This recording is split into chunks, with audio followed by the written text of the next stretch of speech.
দেখো 100% কমন দেওয়া কিন্তু সম্ভব নয়, তবে বেশ কিছু প্রশ্নাবলী রয়েছে যেগুলো আমাদের মনে হয় পরীক্ষার সামনে তোমাদের অবশ্যই প্র্যাকটিস করে যাওয়া উচিত। তার সাজেশন তোমরা আজকের এই ভিডিওটিতে পেয়ে যাবে। এই সাজেশনের পিডিএফ অ্যাভেলেবেল রয়েছে আমাদের হোয়াটসঅ্যাপ গ্রুপে।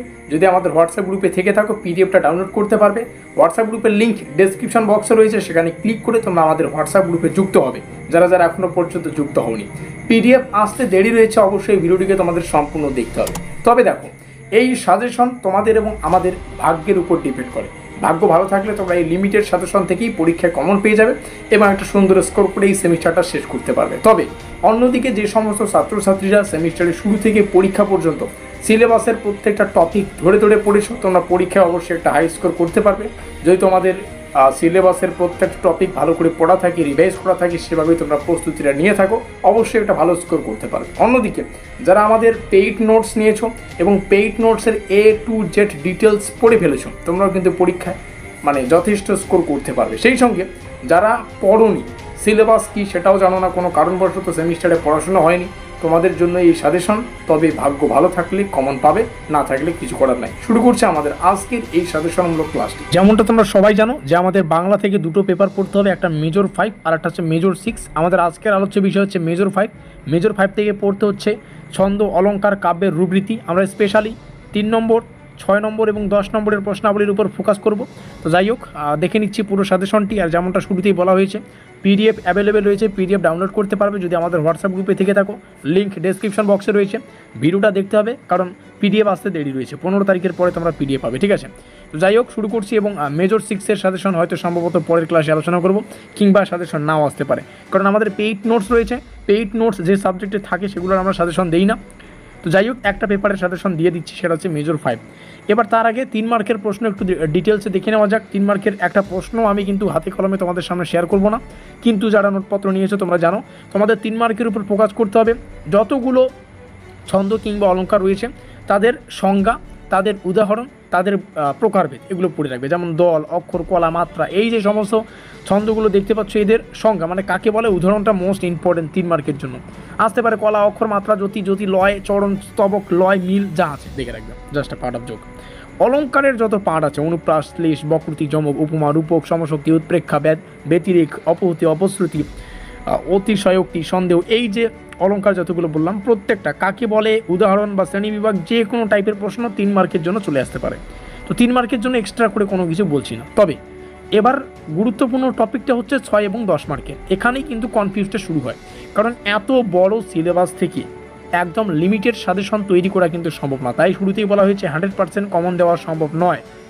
কিন্তু হ্যাঁ, আমরা 100% কমন দিতে পারবো যদি প্রশ্ন সংখ্যা আমরা বেশি রাখি। কিন্তু প্রশ্ন সংখ্যা বেশি রাখলে তোমরা কিন্তু পড়ার সময় পাবে না, কারণ এখন টাইমটাও অতি অল্প। Limited time, limited suggestion. দেখে নিচ্ছি গুরুত্বপূর্ণ প্রশ্নাবলী। ছন্দ থেকে যে সমস্ত প্রশ্ন পড়তে হচ্ছে, বাংলা ছন্দের সংজ্ঞা ও বৈশিষ্ট্য, দল, অক্ষর, কলা, মাত্রা, এই উপাদানগুলির মাধ্যমে ছন্দের গঠন বিশ্লেষণ করো, জ্যোতি, পর্ব, লয়, এই যা যে বিষয়গুলো আছে না, এক কথায় 6 মার্কের জন্য সেই সমস্ত প্রশ্নাবলী আসতে পারে। যেমন আসতে পারে দল, এই ছন্দ কাকে বলে বা সংজ্ঞা দাও, প্রকারভেদ, বৈশিষ্ট্য, এই যে এই টপিকটা এখানে যা যা দেখতে পাচ্ছ প্রত্যেকটা কাকে বলে, বৈশিষ্ট্য, মিল, তাদের প্রকারভেদ, এগুলো পড়লেই 100% কমন পেয়ে যাবে যদি প্রত্যেকটাই পড়তে পারো। তবুও বেশ কিছু প্রশ্ন এখানে রয়েছে। বাংলা ছন্দের নানা রূপ ও লক্ষণ থেকে কী কী পড়তে হবে, কলাবৃত্ত, দলবৃত্ত ও মিশ্রবৃত্তের বৈশিষ্ট্য, পার্থক্য, এগুলো জাস্ট হালকা করে যেমন তেমনভাবে পরীক্ষায় প্রশ্ন ঘুরিয়ে পেঁচিয়ে আসতে পারে, ঠিক আছে? তারপরে হচ্ছে ছন্দলিপি নির্ণয়, এটা মোস্ট ইম্পর্টেন্ট একটা টপিক, এটা তোমাদের প্র্যাকটিসের উপর ডিপেন্ড করে হয়। নতুন ছন্দ পরিক্রমা গ্রন্থ অনুসারে ছন্দলিপি নির্ণয়ের ধাপগুলো তোমাদের পড়তে হবে, কিংবা পরীক্ষায় একটা লাইন দিতে পারে, সেটাকে ছন্দলিপির মাধ্যমে তোমাদের নির্ণয় করতে হতে পারে।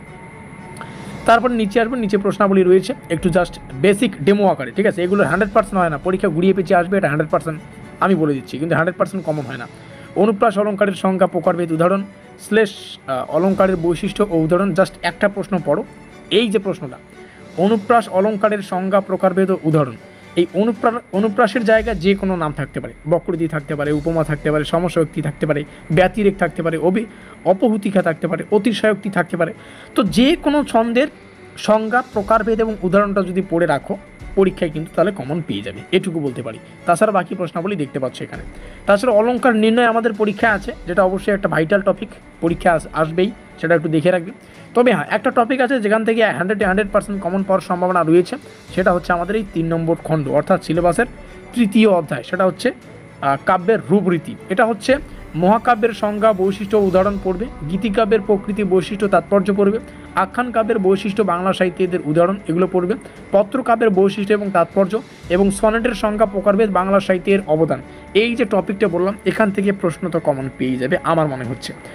তো এই সমস্ত প্রশ্নাবলী পড়ো। আবারও বলছি, এটা যত যে পড়েছে তারা পরীক্ষায় সেভাবেই ভালো করে উপস্থাপন করতে পারবে। এবার যা ভুল করেছো পরের সেমিস্টারে যাতে সেই ভুল না হয়, পরের সেমিস্টারে তোমরা সিলেবাস ধরে ধরে পড়বে, কারণ বাংলাটা কিন্তু ওই 10 থেকে 15টা প্রশ্ন পড়েই কমন পেলাম বা কমন পেয়ে যাব, সেই বিষয় বা সেই যুগ কিন্তু এখন নেই। তোমাদের কলেজ লাইফ ভালো করেই পড়তে হচ্ছে। তো তোমরা চাইলে আমাদের পেইড নোটসও নিতে পারো পরের সেমিস্টার থেকে, এখানে যোগাযোগ করতে পারো, কিংবা যেখান থেকেই পড়ো না কেন, যাতে সিলেবাসটা কভার করে পড়ো। আর আমাদের পেইড নোটসে আমরা প্রত্যেকটা টপিককে কভার করি, যাতে করে প্রত্যেকটা টপিক তোমরা ভালো করে পড়তে পারো। ঠিক আছে, মিলতে হয় পরের কোনো সাজেশনমূলক ক্লাস।